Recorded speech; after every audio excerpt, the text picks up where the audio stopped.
Immanuel. Immanuel adalah nama dari Yesus yang diberikan oleh Bapa. Mari kita baca di dalam Injil Matius pasal 1 ayat 23. Sesungguhnya anak darah itu akan mengandung dan melahirkan seorang anak laki-laki, dan mereka akan menamakan dia Immanuel. Nama Immanuel ini tidak muncul begitu saja, tetapi akarnya 700 tahun sebelumnya. Jadi ini adalah nama nubuatan yang diberikan kepada Yesus. Nama ini sudah diberitahukan kurang lebih 700 tahun sebelumnya pada zaman Nabi Yesaya. Dan kita tahu arti Immanuel itu apa? Allah menyertai kita atau Allah beserta dengan kita. Memang kata Immanuel itu di seluruh Alkitab cuma 3 kali muncul. Di Yesaya 2 kali, di Matius sekali. Tapi secara implisit kata menyertai itu kurang lebih ada 200 kali dalam Alkitab. Tentang Allah menyertai, Tuhan menyertai dan seterusnya. Nah, coba kita baca Yesaya 7 ayat 14. Ini pertama kali nama itu disebutkan. Yesaya 7 ayat 14. Sebab itu Tuhan sendirilah yang akan memberikan kepadamu suatu pertanda. Sesungguhnya seorang perempuan muda mengandung dan akan melahirkan seorang anak laki-laki, dan ia akan menamakan dia Immanuel. Immanuel sudah lahir. Dan Immanuel itu artinya adalah apa tadi? Allah menyertai kita. Allah beserta dengan kita. Tahun boleh berganti, bulan berganti, tahun berganti, dan terus berjalan terus. Tetapi Immanuel itu tidak pernah berubah. Amin. Penyertaan Allah itu terus menyertai saudara dan saya sampai kepada akhir zaman. Sampai Yesus datang dan kita bersama-sama dengan Tuhan selama-lamanya. Sebab itu saudara jangan takut, jangan bimbang, jangan gelisah. Ya, karena ketakutan itu membuat kita lemah, ketakutan membuat kita lumpuh, ketakutan membuat kita tidak bisa tidur, dan seterusnya.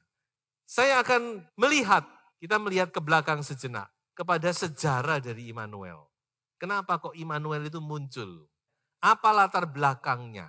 Jadi kalau saudara mau tahu background daripada Immanuel, kurang lebih 700 tahun sebelum Yesus lahir. Kita tahu bahwa kerajaan bangsa Israel itu akhirnya terpecah menjadi 2, bukan? Kerajaan utara yaitu Israel dengan ibu kota Samaria, lalu yang selatan kerajaan Yehuda, ibu kota Yerusalem. Nah, 700 tahun sebelum Yesus lahir, ada 2 raja yang memerintah.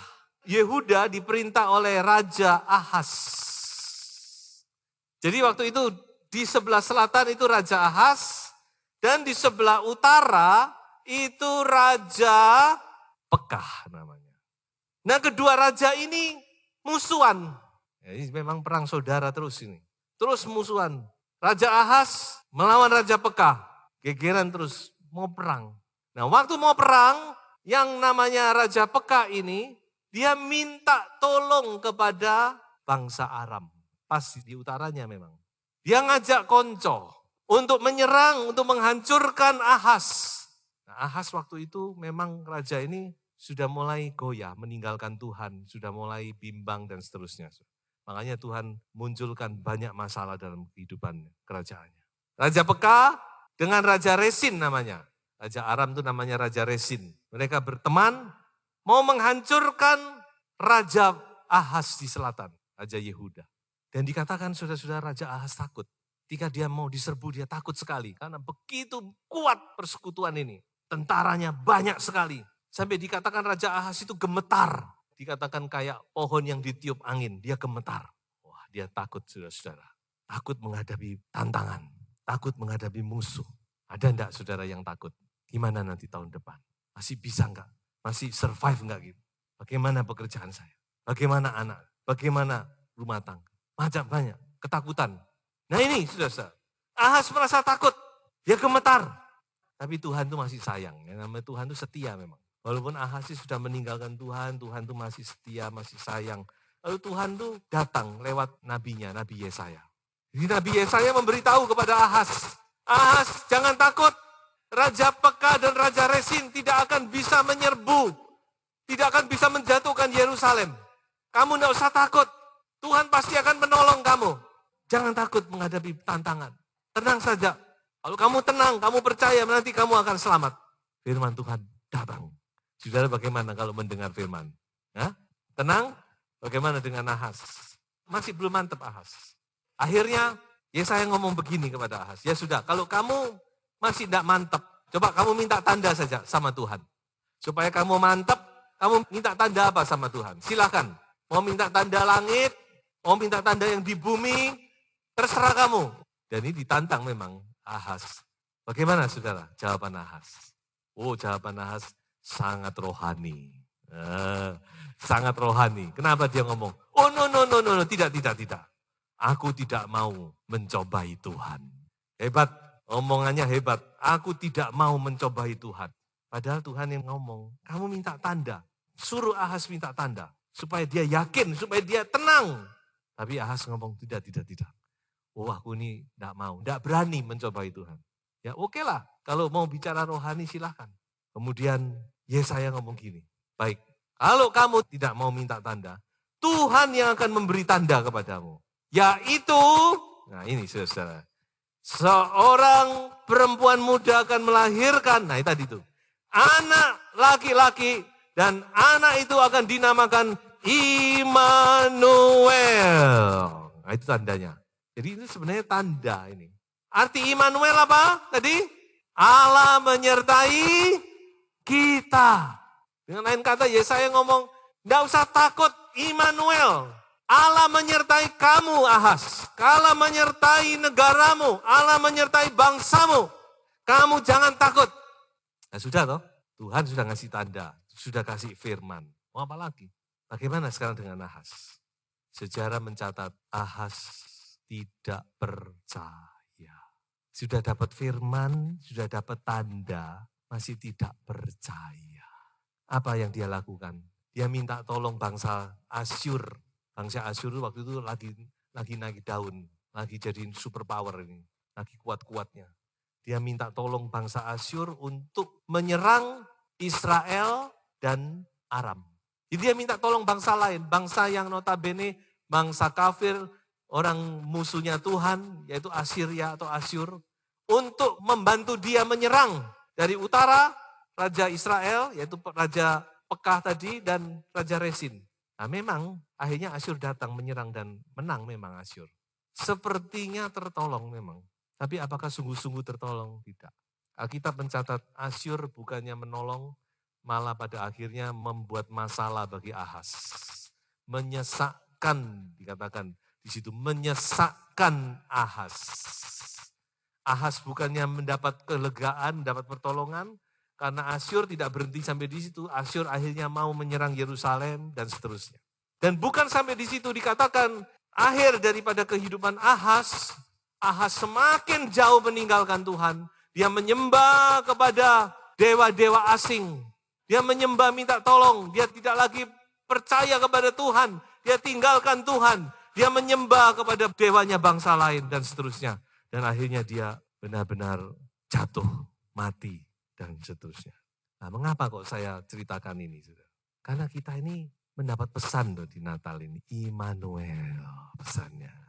Pesan Tuhan itu Immanuel. Artinya apa? Allah menyertai kita. Yang artinya Allah beserta dengan saudara dan saya. Allah tetap menyertai kita. Haleluya. Dialah ialah Immanuel yang tidak pernah meninggalkan saudara dan saya. Makanya kita harus percaya, saudara. Jangan takut. Apalagi kalau kita takut seperti Ahaz. Kita tidak percaya, lalu kita cari pertolongan dari yang lain. Tambah tersesat. Ini sudah ada ceritanya. Jadi asal usulnya itu begitu. Makanya saya perlu beritahu kepada saudara, ini loh asal usulnya Immanuel itu begini, ada ceritanya, ada backgroundnya. Dan ini justru menjadi pelajaran bagi kita. Jangan sampai kita seperti Ahaz yang sudah mendapat pesan dari firman. Aku Immanuel Ahaz, jangan takut. Percaya kepada aku, kamu tidak akan goyah. Musuh tidak akan bisa mengalahkan kamu. Tapi Ahaz tidak percaya. Lebih gawat lagi dia masih sok rohani. Tuhan sudah ngomong, minta tanda. Kalau kamu tidak yakin, minta tanda. Oh no. Oh enggak, aku enggak akan mencoba itu Tuhan. Nah saudara, karena firman Tuhan itu sudah jelas. Banyak sekali janji-janji Tuhan tentang penyertaan Tuhan. Coba kita baca 2 ayat. Yang pertama, Yesaya 41:10. Janganlah takut sebab aku menyertai engkau. Janganlah bimbang sebab aku ini Allahmu. Aku akan meneguhkan, bahkan akan menolong engkau. Aku akan memegang engkau dengan tangan kananku yang membawa kemenangan. Amin. Penyertaan Tuhan tidak berubah, malah lebih lagi saudara. Karena sekarang Tuhan tidak lagi dalam bentuk fisik, tapi dalam bentuk roh. Dia menyertai kita dan dia berdiam di dalam saudara dan saya. Yohanes 14 ayat 16. Aku akan minta kepada Bapa dan ia akan memberikan kepadamu seorang penolong yang lain supaya ia menyertai kamu selama-lamanya. Beri tepuk tangan untuk Tuhan kita, haleluya. Kalau Tuhan ngomong selama-lamanya, selama-lamanya. Amin. Cobalah renungkan sejenak penyertaan Tuhan ini. Kita sudah disertai dan kita mau masuk tahun yang baru. Percayalah, saudara dan saya tetap akan disertai oleh Tuhan. Dan kalau Tuhan menyertai kita, siapa lawan kita? Kata Paulus, tidak ada. Jadi saudara jangan takut. Kalau sudah baca cerita Natal, baik kepada Yusuf, kepada Maria, kepada Zakaria, kepada gembala-gembala, selalu Tuhan itu datang dengan satu kata, jangan takut. Nah sebab itu mari kita menyambut tahun yang baru ini dengan sebuah keyakinan, keberanian, apapun persoalan, apapun yang akan kita hadapi, kita tahu Tuhan ada di sana. Tuhan sudah menyertai kita dan akan terus menyertai kita.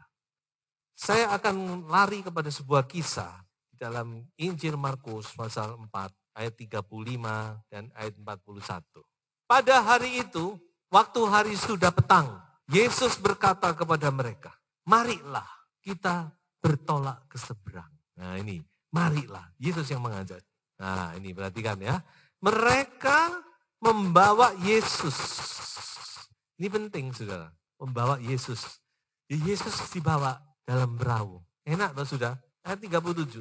Lalu mengamuklah taufan yang sangat dahsyat. Dalam ayat lain dikatakan tiba-tiba. Dan ombak menyembur masuk ke dalam perahu. Sehingga perahu itu mulai penuh dengan air. Nah, sekarang saya mau tanya kepada Bapak Ibu. Yesus dikatakan tadi tidur, ya toh? Lalu dikatakan air itu nyembur masuk ke dalam perahu. Nah, menurut Bapak Ibu Yesus bangun enggak? Ayo, Yesus tidur, ya bayangkan kita tidur ya. Oh, ini taufan ini. Lalu airnya masuk ke dalam, ya pasti sudah mulai basah. Yesus bangun enggak kira-kira? Tapi dikatakan Yesus tidur ini. Kira-kira dia sedang tidur apa sedang bangun? Kalau saya pikir ya secara normal pastinya bangun. Cuma dia pura-pura tidur, ngintip dia.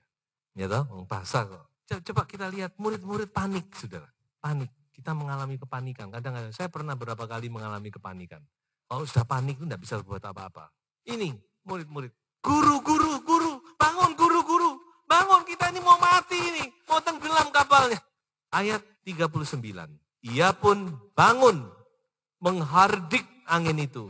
Dan berkata kepada danau itu, diam, tenanglah. Lalu angin itu reda dan danau itu menjadi teduh sekali. Ayat 40, lalu ia berkata kepada mereka, mengapa kamu begitu takut? Mengapa kamu tidak percaya? Ayat 41, mereka menjadi sangat takut dan berkata seorang kepada yang lain, siapa gerangan orang ini? Sehingga angin dan danau pun taat kepadanya. Nah ini kisah yang sudah sering kali kita baca, dikotbahkan. Tapi coba kita renungkan lagi. Ini Immanuel. Immanuel itu sedang di dalam perahu.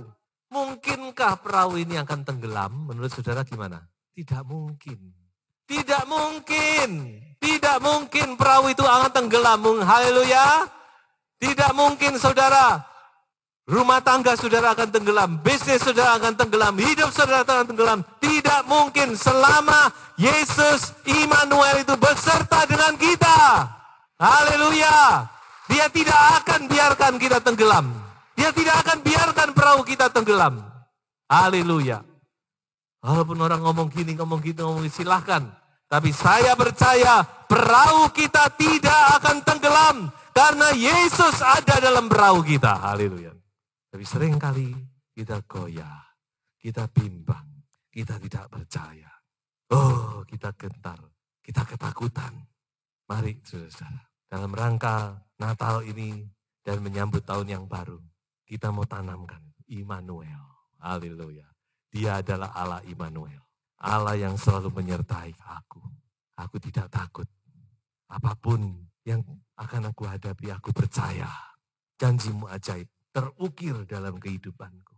Yalah ini saudara-saudara kita pegang. Mari kita baca ayat berikut ini.